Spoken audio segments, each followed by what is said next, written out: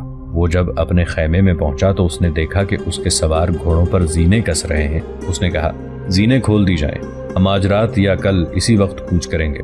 Timur کے سوار حیرت سے اس کا منہ دیکھنے لگے، مگر کسی نے پوچھنے کی کوشش نہ کی۔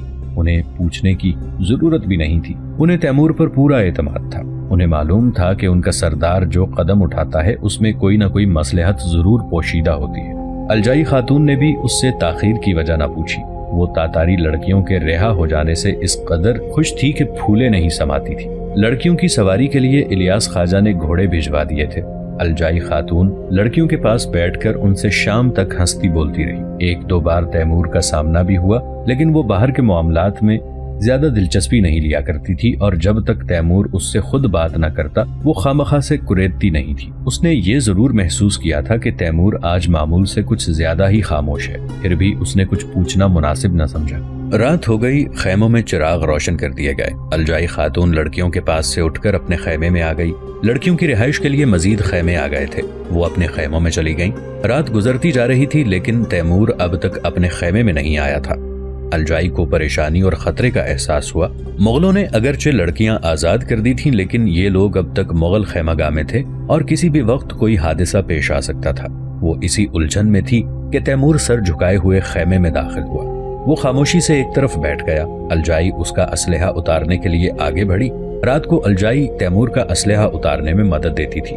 ابھی رہنے دو خاتون آغا۔ تیمور نے نظریں اٹھا کر الجائی کو دیکھا۔ ہو سکتا ہے کہ ہمیں جنگ کرنا پڑے۔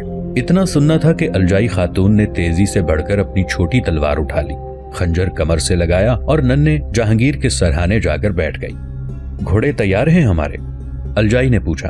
ہاں، سواروں کو بھی تیار رہنے کا حکم دے دیا ہے۔ تیمور اٹھ کر خیمے کے دروازے تک گیا۔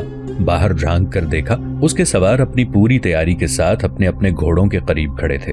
جلتے ہوئے الاؤ کی روشنی میں اس وقت ان کی صورتیں خوفناک اور پراسرار دکھائی دے رہی تھیں۔